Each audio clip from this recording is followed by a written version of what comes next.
Item ಯಾವುದೇ ಇರಲಿ try ಮಾಡಿ ಆಚಿ ಚಿಕನ್ ಮಸಾಲಾ.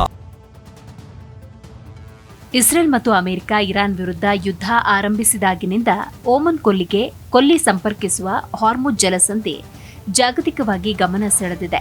ಹೋರಾಟ ಪ್ರಾರಂಭವಾಗುವವರೆಗೂ ಶಾಂತಿ ಕಾಲದಲ್ಲಿ ವಿಶ್ವದ ತೈಲ ಮತ್ತು ದ್ರವೀಕೃತ ನೈಸರ್ಗಿಕ ಅನಿಲ ಸರಬರಾಜುಗಳಲ್ಲಿ 20% ಗಲ್ಫ್ ಉತ್ಪಾದಕರಿಂದ ಸಾಗಿಸಲ್ಪಡುವ ಕಿರಿದಾದ ಚಾನೆಲ್ ಟೋಲ್ ಮುಕ್ತ ಮತ್ತು ಹಡಗುಗಳಿಗೆ ಸುರಕ್ಷಿತವಾಗಿತ್ತು. ಈ ಜಲಸಂಧಿಯನ್ನ ಇರಾನ್ ಮತ್ತು ಒಮಾನ್ ಹಂಚಿಕೊಂಡಿವೆ ಮತ್ತು ಅಂತಾರಾಷ್ಟ್ರೀಯ ನೀರಿನ ವರ್ಗಕ್ಕೆ ಸೇರುವುದಿಲ್ಲ. ಯುಎಸ್ ಮತ್ತು ಇಸ್ರೇಲ್ ಮುಷ್ಕರಗಳನ್ನು ಪ್ರಾರಂಭಿಸಿದ ನಂತರ ಇರಾನ್ ಜಲಸಂಧಿಯಲ್ಲಿ ಶತ್ರು ವ್ಯಾಪಾರಿ ಹಡಗುಗಳ ಮೇಲೆ ದಾಳಿ ಮಾಡುವ ಮೂಲಕ ಪ್ರತೀಕಾರ ತೀರಿಸಿಕೊಳ್ತು. ಎಲ್ಲಾ ಮಾರ್ಗವನ್ನ ಪರಿಣಾಮಕಾರಿಯಾಗಿ ಸ್ಥಗಿತಗೊಳಿಸಿತು. ಹಡಗು ಸಾಗಣೆಯನ್ನ ಸ್ಥಗಿತಗೊಳಿಸಿತು. ಇದುವರೆಗಿನ ಅತ್ಯಂತ ಕೆಟ್ಟ ಜಾಗತಿಕ ಇಂಧನ ವಿತರಣಾ ಬಿಕ್ಕಟ್ಟುಗಳಲ್ಲಿ ಒಂದನ್ನ ಸೃಷ್ಟಿ ಮಾಡಿತು. ಟೆಹರಾನ್ ಜಲಸಂಧಿಯನ್ನ ಎಲ್ಲಾ ಸಂಚಾರಕ್ಕೆ ಮತ್ತೆ ತೆರೆಯಲು ನಿರಾಕರಿಸುತ್ತಲೇ ಇತ್ತು.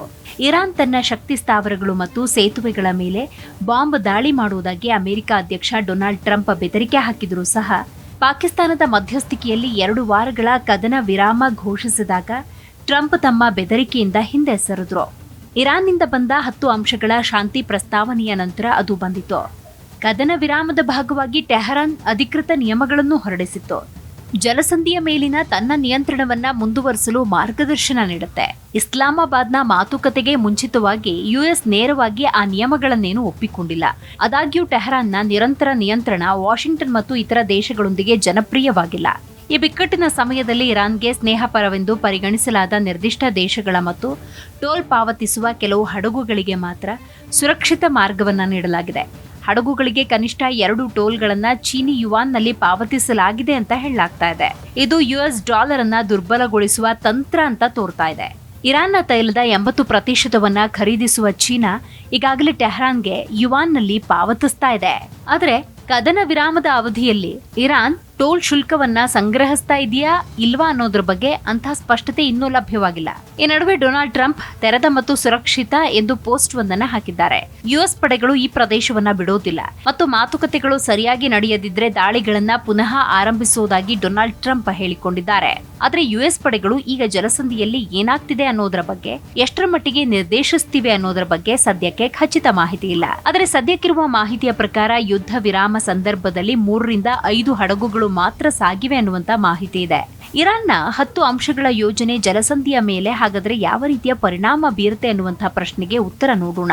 ಟೆಹರಾನ್ನ 10 ಅಂಶಗಳ ಯೋಜನೆಯಲ್ಲಿ ಪಟ್ಟಿ ಮಾಡಲಾದ ಪ್ರಮುಖ ಬೇಡಿಕೆಗಳಲ್ಲಿ ಅಮೆರಿಕ ಮತ್ತು ಇಸ್ರೇಲ್ ಇರಾನ್ ಮತ್ತು ಅದರ ಮಿತ್ರ ರಾಷ್ಟ್ರಗಳ ಮೇಲಿನ ಎಲ್ಲಾ ದಾಳಿಗಳನ್ನ ವಿಶೇಷವಾಗಿ ಲೆಬನಾನ್ ಶಾಶ್ವತವಾಗಿ ನಿಲ್ಲಿಸಬೇಕು ಮತ್ತು ಇರಾನ್ ಹಾರ್ಮುಜ್ ಮೇಲೆ ನಿಯಂತ್ರಣವನ್ನ ಉಳಿಸಿಕೊಳ್ಳಲು ಅವಕಾಶ ಕೊಡಬೇಕು. ಯೋಜನೆಯನ್ನ ಸಂಪೂರ್ಣವಾಗಿ ಪ್ರಕಟಿಸಲಾಗಿಲ್ಲ, ಆದರೆ ಮಾತುಕತೆಗೆ ಆರಂಭಿಕ ಹಂತವೆಂದು ಅರ್ಥೈಸಲಾಗಿದೆ. ಜಲಸಂಧಿಯ ಎದುರು ಭಾಗದಲ್ಲಿ ಒಮಾನ್ನೊಂದಿಗೆ ಹಂಚಿಕೊಳ್ಳುವುದಕ್ಕೆ ಪ್ರತಿ ಹಡಗಿಗೆ $2 ಮಿಲಿಯನ್ ವರೆಗೆ ಶುಲ್ಕ ವಿಧಿಸುವ ಯೋಜನೆಯನ್ನ ಇರಾನ್ ಪರಿಗಣಿಸುತ್ತೆ ಎಂದು ಇರಾನ್ ಮಾಧ್ಯಮಗಳು ಹೇಳ್ತಿವೆ. ಯುಎಸ್ ಇಸ್ರೇಲ್ ದಾಳಿಯಿಂದ ಹಾನಿಗೊಳಗಾದ ಮಿಲಿಟರಿ ಮತ್ತು ನಾಗರಿಕ ಮೂಲ ಸೌಕರ್ಯವನ್ನ ಪುನಃ ಸ್ಥಾಪಿಸಲು ಸಂಗ್ರಹಿಸಲಾದ ಆದಾಯವನ್ನ ಬಳಸಲಾಗುವುದು ಅಂತ ಟೆಹರಾನ್ ಹೇಳಿಕೊಂಡಿದೆ.